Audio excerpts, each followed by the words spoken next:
بسم اللہ الرحمن الرحیم۔ السلام علیکم نائنتھ کلاس۔ امید ہے آپ سب نے قائد اعظم کے 14 نکات یاد کر لیے ہوں گے۔ آج ہم پڑھیں گے علامہ محمد اقبال کا خطبہ الہ آباد 1930 عیسوی۔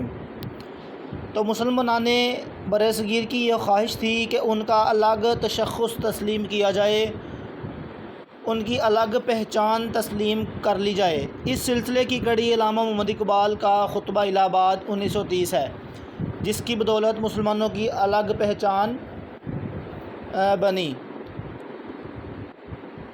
مسلمان یہ برداشت نہیں کر سکتے تھے کہ ان کے مذہبی، سیاسی اور معاشرتی حقوق کو سلب کر لیا جائے، حقوق کو غصب کر لیا جائے، دبا لیا جائے۔ لہٰذا مسلمانوں نے اپنے لیے الگ ملک کا مطالبہ کر دیا، جس کو علامہ محمد اقبال نے اپنے خطبہ الہ آباد میں اس طرح پیش کیا۔ علامہ اقبال فرماتے ہیں، میری خواہش ہے کہ پنجاب، سرحد، سندھ اور بلوچستان کو ملا کر ایک الگ ریاست بنا دی جائے، خواہ ہندوستان برطانوی سلطنت کے اندر رہ کر یا باہر رہ کر آزادی حاصل کرے۔ مجھے شمال مغربی مسلم ریاست کا قیام کم از کم شمال مغربی علاقوں کے مسلمانوں کا مقدر نظر آتا ہے۔ قائد اعظم کی خواہش تھی کہ مسلمان برصغیر میں ایک قوت بن کر ابھریں۔ علامہ محمد اقبال نے اس تصور کو آگے بڑھاتے ہوئے خطبہ الہ آباد میں الگ ریاست کا تصور کر دیا۔ 1933 عیسوی میں چودھری رحمت علی نے علامہ محمد اقبال کے اس تصور کو پاکستان کا نام دیا۔ قائد اعظم نے 1934 عیسوی میں مسلم لیگ کی باغ دوڑ سنبھالی اور مسلمانوں کے سیاسی استحکام کے لیے، سیاسی مضبوطی کے لیے، سیاسی زندگی کے لیے اس جماعت کو مضبوط اور فعال بنایا، متحرک بنایا۔ عزیز طلبہ، یہاں پہ مختصر سوال بنائیں گے۔ علامہ محمد اقبال کے تصور کو پاکستان کا نام کب اور کس نے دیا؟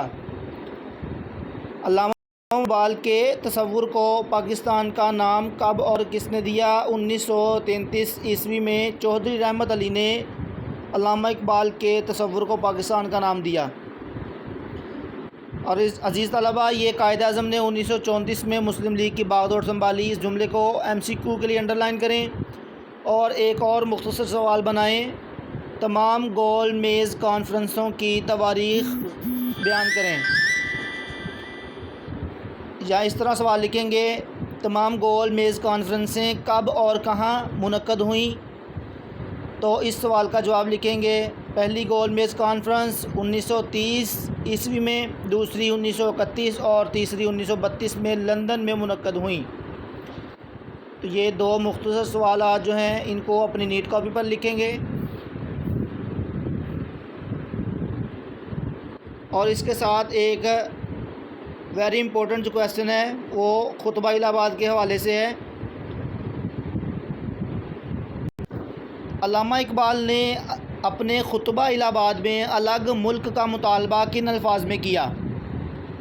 علامہ اقبال نے اپنے خطبہ الہ آباد میں الگ ملک کا مطالبہ کن الفاظ میں کیا؟